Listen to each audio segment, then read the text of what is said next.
And good morning সবাইকে। আজকের ব্লগের শুরুটা একটু অন্যরকম, কারণ বাইরে ওয়েদার খুবই খারাপ। তোমরা হয়তো ব্যাকগ্রাউন্ড নয়েজ কিছু কিছু শুনতে পাবে।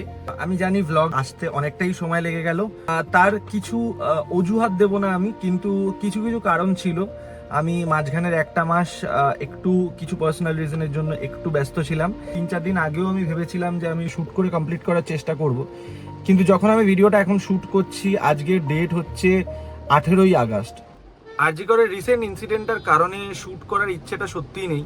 সত্যি যেরকম জঘন্য বিচ্ছিরি একটা ঘটনা ঘটেছে, আমার মনে হয় সেলিব্রেশন তো দূরের কথা, কারুর কোনো মানুষের মানে নর্মাল লাইফ লিড করতেও খানিকটা বাধা আসছে। কারণ সবাই মনে মনে, আমরা সবাই কিন্তু মনে মনে ওই একটা জিনিসের মধ্যেই জড়িয়ে আছি। আমি আমার ভিডিও দিয়ে আমি মনে করি এটা আমার দায়িত্ব।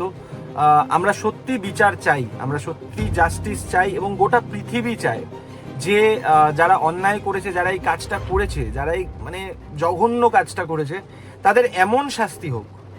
গোটা দেশ কেন, গোটা পৃথিবী কেন, প্রতিটা ছেলে, প্রতিটা মানুষ যেন এই কাজ করবার আগে একবার মনে করে যে এরকম কাজ করলে পরিণতি কি হতে পারে।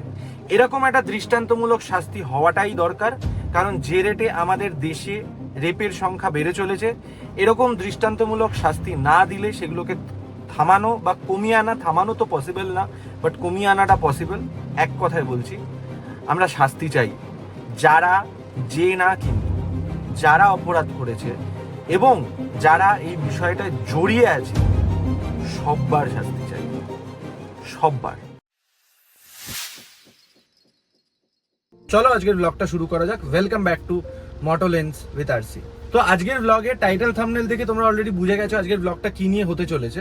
হ্যাঁ, আমি আমার R15 ভার্সন 3টা বিক্রি করে দিয়েছি। ভার্সন 3টা আমি পারচেস করেছিলাম। আমি খুব শর্ট রাখবো অ্যাকচুয়ালি পুরো এই স্টোরিটা, কেন আমি বিক্রি করলাম এবং কি কারণে আমাকে বাইকটা বিক্রি করে দিতে হলো, এবং এরপরে আমি কোথায় শিফট করলাম, কোন বাইক কিনলাম, and all those things.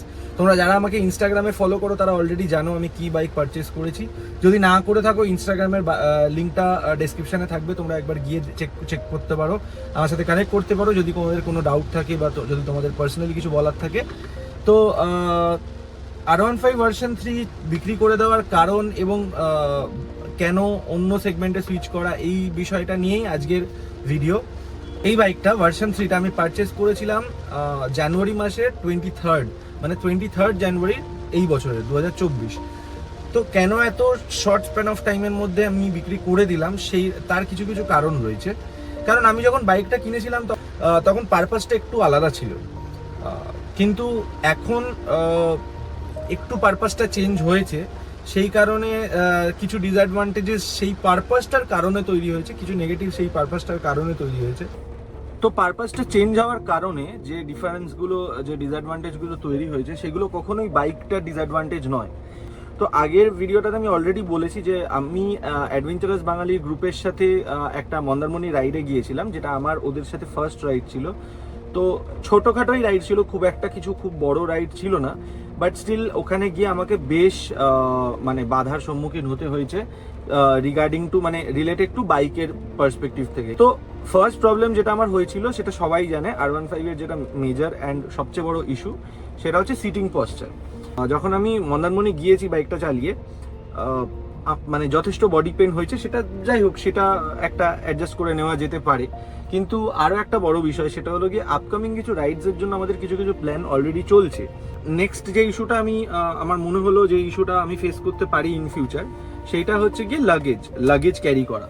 R15 তোমরা সবাই জানো, যেরকমটা হিমালয়ান বা রয়্যাল এনফিল্ড, যেরকমটা তোমরা লাগেজ ক্যারি করতে পারবে, স্যাডেল ব্যাগ ক্যারি করতে পারবে, R15 এর ক্ষেত্রে অতটা ইজি নয়। হ্যাঁ, আমি বলতে পারি যে এখন অনেক রকম কাস্টমাইজেশন বেরিয়ে গেছে, এখন অনেক রকম মডিফিকেশন বেরিয়ে গেছে, অনেক রকম অ্যাটাচমেন্টস বেরিয়ে গেছে, যেগুলো তোমার চেসির ওপরে নাট অ্যান্ড বোল্ট করে বা ওয়েল্ডিং করে তোমার টপ র্যাক বেরিয়ে যাচ্ছে বা স্যাডেল র্যাক বেরিয়ে যাচ্ছে। That is good, that is fine, no issues with that.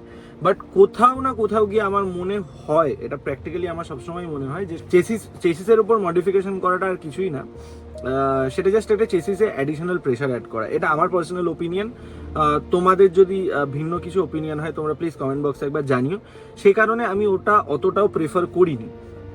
তো সেইটা না করার ফলে যেটা হয়েছে, যে লাগেজ ক্যারি করার একটা প্রবলেম বা টেনশন সবসময় রয়েছে।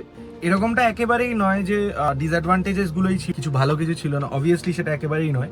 দ্য মোস্ট প্রমিনেন্ট ওয়ান, মানে সবচাইতে যেটা সবচাইতে প্রমিনেন্ট পজিটিভ পয়েন্ট, সেটা তোমরা সবাই জানো, ইয়ামাহার ইঞ্জিন। ইয়ামাহার ইঞ্জিনের ধারে পাশে আই ডাউট ওই সেগমেন্টে তো ছেড়ে দাও, ওরকম ইঞ্জিন রিফাইনমেন্ট, ওরকম পাওয়ার একটা 155cc সেগমেন্টে অতটা পাওয়ার আর অতটাই রিফাইন্ড ইঞ্জিন আমার মনে হয় না মানে আর কিছু পাওয়া যাবে ওই সেগমেন্টে। আলোচনা তো অনেকটাই হলো, একটু সিনেম্যাটিক্স দেখে নেওয়া যায়। 3, 2, 1 চলো।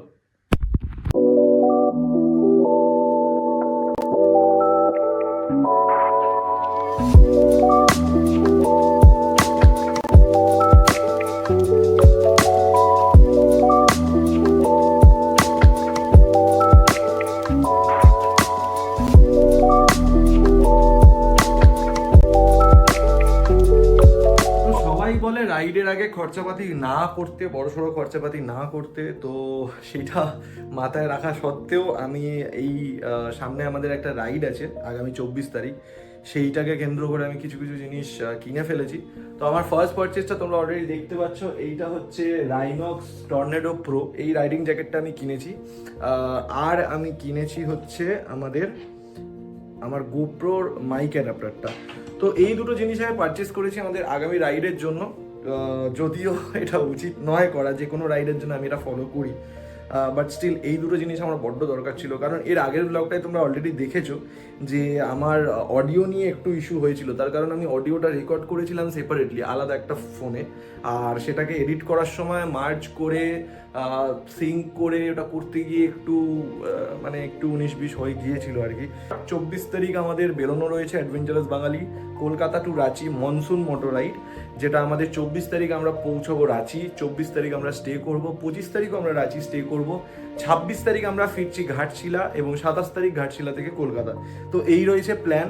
তো ডমিনারও কিন্তু রাইডের জন্য একেবারেই রেডি, সার্ভিসিং হয়ে গেছে। একটা ছোট ইস্যু হয়েছিল, সেই ইস্যুটা আমি ভাবছি একটা ডিটেল ভিডিওতে তোমাদের সাথে শেয়ার করব।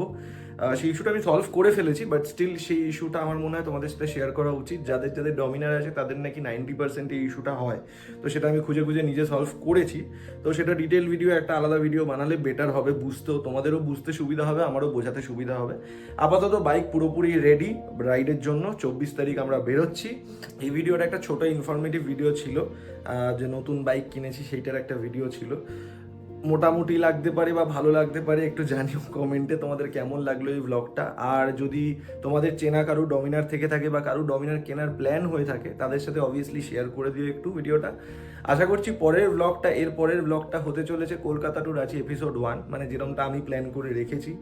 তো এই হচ্ছে ব্যাপার। অনেকদিন পোস্ট করিনি কারণ রিসেন্ট যে সিচুয়েশন চলছে সেই সিচুয়েশনটার কারণে পোস্ট করতে ইচ্ছা করেনি আর কি। তো যেহেতু লাইন আপ হয়ে যাচ্ছে, আমি ভাবলাম ঠিক আছে আস্তে আস্তে এবার পোস্ট করি, অনেকগুলো ভিডিও লাইন আপ হয়ে যাচ্ছে। তো এই হচ্ছে ব্যাপার, দেখা হচ্ছে তোমাদের সাথে পরের ব্লগে। Till then, thank you for watching my video and have a very good day. Thank you so much.